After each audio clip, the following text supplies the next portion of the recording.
Hello, my dear friends. Is clutter overwhelming you?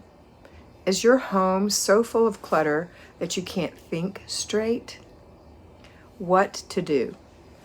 Well, you could plan a whole day declutterathon. That won't work. You could hire somebody to do it for you. That won't work. You could act like it's not there. That won't work. Everyone has tried these things before. Well, it sounds like a great idea to have an all-day declutterathon. Yeah, except you won't be decluttering. You'll be jamming things into spaces and putting things into boxes and creating more clutter for the future. It will look better for a little while, but it won't be decluttered. You can hire someone, but that won't work because they have to go through your things and pick out what you're going to keep, throw away, or put away, or give away. Keep, put away, throw away, or give away. How can they do that? They don't know what you really want. You could do it side by side with them, but you're going to be overwhelmed, and in the end, you're going to say, just keep it, or just give it all away, one or the other.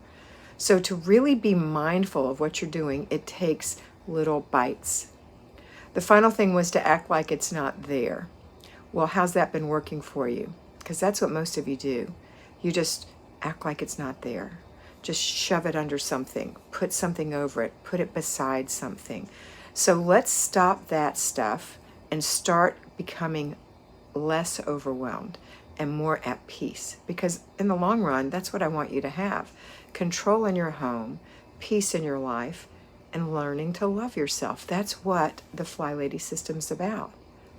So in order to have that peace, you have to slow down a little bit.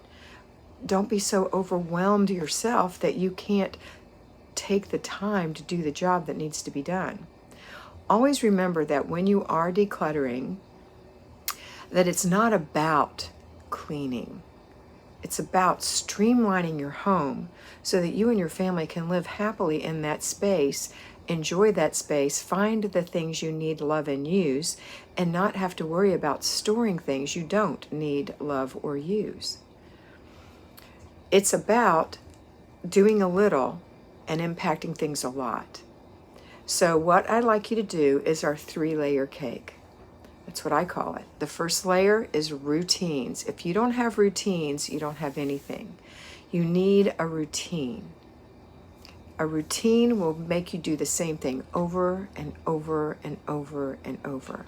A morning routine, what you do in the morning to get ready, to get yourself totally ready, your bed made, your bathroom looking nice before you go get the kids up out of bed.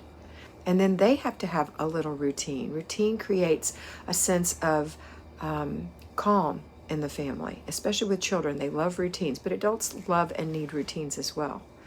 Then you need an afternoon routine. You know, what do you do in the afternoon? Let's have a routine for that. Maybe you're going to pick up a little bit of stuff that you've left laying around. That's called a clutter stop. If you leave a little nest everywhere you go and your family leaves a little nest everywhere they go, then that becomes future clutter. The more and more nests that are left, the more and more intertwined they get, and then they don't come apart and they become clutter, more for you to worry about. So on a daily basis, we want to first of all thwart future clutter by doing clutter stops.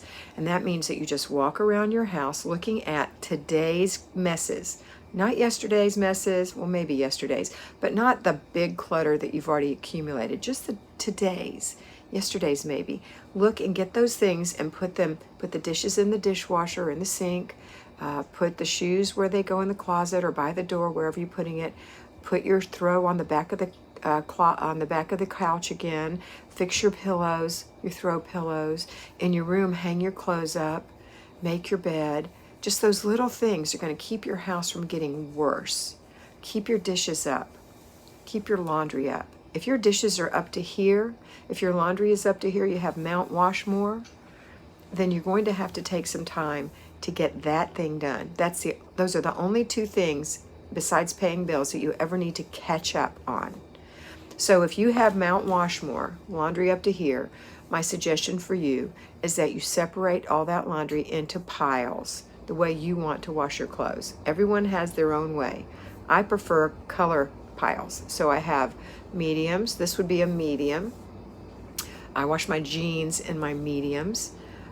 Darks, obviously dark red, dark navy blue, black, that would be my darks. Lights, pink, beige, white, like pajamas, underwear, things like that would be white. And that's about it. Towels and sheets. So I have like 5 groups of things that I would do, okay? And so get you do however you want to do. Some people like to just mix their laundry. Some people want all their kids' laundry together, like all of Johnny's clothes and all of Tommy's clothes and all of Mary's clothes in their own stack, and all of your husband's clothes and all of your clothes and all the baby's clothes. And if that's the way you do it, that's fine too. Your clothes will get dingy if you don't use something in there. If you're crossing whites and darks and lights together, your clothes are going to get dingy in a very short time unless you use one of those little sheets that you put in there that attracts all the excess color from the water and keeps your clothes looking bright, your lights looking bright. But create your stacks of laundry and then work on one thing a day. So today I'm going to wash all the sheets. Maybe you've got 2 sets of sheets from every bed because you've got too many sheets, and so you never really needed to wash them because you always had another pair in the closet. So wash all the sheets that day. It might take you 5 loads of sheets that day, but that's all you're doing. You're not going to worry about the others, and then you're going to put those sheets away. And I would suggest that you very carefully think about keeping your 2 best sets of sheets. If you have seasonal sheets, 2 sets of sheets for each season. I know some of you have flannel sheets for the winter, etc. But 2 sets of sheets for your bed and for each of your children's beds. If you have a bedwetter or a little child who might throw up in the bed or wet the bed, maybe 3 sets of sheets for them right now. Crib sheets, you need a whole lot more, but like 5. But in the meantime, get rid of all the rest of those. Either donate them, or if they're in really bad shape, throw them away or give them to the local animal shelter. They might need them for something. Okay, so sheets. The next day, do towels. Do the same thing with your towels. Go through your towels. If they're tattered and awful and you don't really need that many towels, think about how many towels you use a week per person and give yourself a couple of extra per person, and that's how many towels you need. So if you go through 2 towels a week, then you need 4 per person. If you go through 1 a week, then you need 2 per person. If you go through 5 a week, then you need maybe 10 per person. Okay? So whatever it is that you use logically, then that's all you're going to need. The rest need to go away. If you have too many things, what will happen is you'll just keep using what you have, even though they're not your best, and then you're going to have laundry up to here again. Okay, so just do your towels on one day, just do your darks on one day, just do your lights on one day, just do your mediums on one day. And as you're accumulating more laundry, add those to those piles. So even though you started out with less in your mediums pile and 3 days have gone before you did your mediums, it's okay, just wash the mediums. You're also going to have a new load of towels and a new load of sheets. And if you just keep going, you'll just be down to 1 or 2 loads a day instead of 5. So that's how you catch up on laundry. Hope that makes sense. And the way you catch up on dishes, my lovely ladies, is you clear everything out of your sink first. Just put it on the countertops, on the table, wherever you have to put it. Pour the water out of them and put them around. Then scrub your sink really well. I have a video on shining your sink. But really scrub that sink well. Clean the faucets all around the sink. So you have a clean sink to start with. If you have a dishwasher and it has clean dishes in it, empty it. And then what you'll do, if you have a dishwasher, is you'll start by loading the dishwasher properly, not overloading it, putting soap in it and turning it on and running it. You can stack the other things up for another load as soon as that's dry. When those are dry, and sometimes they're not dry, it takes a while to dry in a dishwasher, you may have to use a towel to dry them and put them away to make for the second load and maybe the third load. Wash all your pots and pans by hand. Wipe all the counters down. If you have to wash by hand, wash all the put all the silverware in the water first. This is the proper way to wash dishes. Put all the silver in the soapy water first, flatware.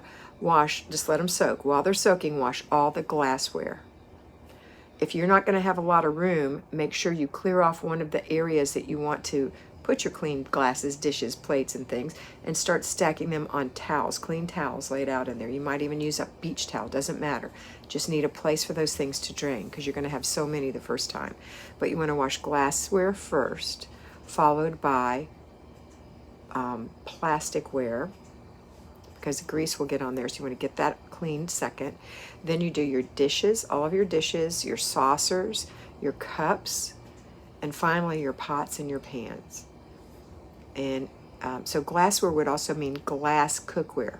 Anything glass, that's going to be first, okay? And then you stack it all up and let it dry. Maybe you want to hand dry it to get it going, but get that put away. And the final load on the dishwasher, you want to empty it. And then tonight when you eat dinner, if you've worked in your kitchen all day, it's okay.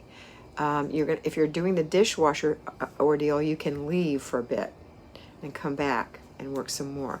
But that night, you want it open and empty, and you want your dishes put away on the countertops so that when you have dinner, you can wash your pots and pans, you can wash your dishes, glasses, cups, silverware, and put it in your dish strainer or on your smaller dish soaking cloths. You know, they make those little spongy things, or in your dishwasher, so that in the morning they will be dry and you can put them away, and then you start your new cycle.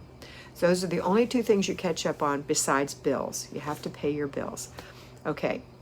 And then all I want you to do is the 3-layer cake. The first layer is your routines that I talked about. Morning routine, clutter stops, paper clutter is also a routine, laundry, after dinner routine, before bed routine. For you and your children, they have a morning routine, before bed routine. So you want to make sure that's happening. And then you're going to start doing your zone. So the zone that we're in this week is zone 4. As you're seeing this, we're in zone 4, the main bedroom, your bedroom, the master bedroom, your closet, and your bathroom if it's ensuite with your bedroom. That's what you're working in for 15 minutes. So when you watch this on Wednesday, you'll have, if you watch it in the morning, you'll have Wednesday, Thursday, and Friday. You'll have 45 minutes to work in your room, not on cleaning it, not on putting the things away that are visible clutter, but starting with the invisible clutter. You're going to start with your drawers, your shelves, your closet, the places where you need to store the things you use. You're going to go through those drawers to make sure that there's nothing in there that you don't love, need, and use. So you might love something, and if it's clothing and you love it, but you never wear it because it's way too small for you. You don't need it because it doesn't fit you, and you don't use it because it's too small. If it's more than one size smaller, I would suggest that you get rid of it. Give it away. Bless someone. You won't miss it. You're not wearing it now.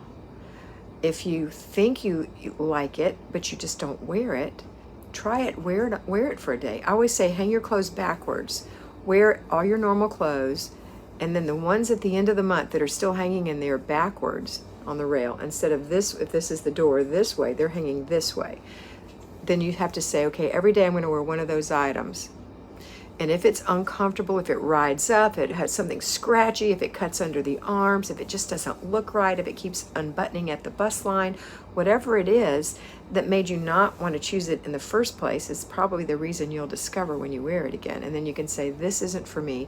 It fits, it's cute, it looks good on, but it feels horrible. I'm going to give it away. It doesn't fit my body right. Or it doesn't go with anything. Or I don't like the way the material feels. Get rid of those clothes that you're not wearing. Make room in your closet. Once you make room in your closet for clothes, shoes, purses, bags, boxes, storage, those little cute baskets, then you can put those things that are laying around in your room on a regular basis away. Same with your drawers, same with your shelves. We're talking about books. We're talking about whatever you keep in your bedroom. So that's what you're going to work on this week, but you're only going to get 3 15-minute units done, so it's not going to be complete, and I don't want you to feel overwhelmed. I want you to learn to say, I see you, and I have a plan for you. And then you take your planner, which everyone needs a planner. If your house is out of control, you need a plan that you're willing to sit down, be mindful of, make a plan of what you're going to do, and do that plan, execute that plan every week, every day. And little bites. Remember the tortoise and the hare. So that's what you're going to do. Watch these videos every week. You're going to learn more every week. Also, if you're very interested in really learning how to do this, you can become a patron on my Patreon channel. And on that channel for $5 a month, you'll get 5 videos a week. So Monday through Friday, I will tell you exactly what to do that day in your house, what zone we're in, what basic weekly plan thing is happening that day, like if it's planning and desk day, or if it's errand day, or if it's car and purse day. I'll let you know. If you work, I will tell you what you're going to be doing on the weekend, and I'll still remind you of what you need to do each day. So for $5 a month, you will be getting leadership in this area, mentorship in a little micro way of a short video that you can watch first thing every morning before you get out of bed. And it'll help you align with your planner and do what you need to do. Okay, that's it for today. I hope you have a wonderful day. And I hope that you always remember that you are beautiful. So be beautiful.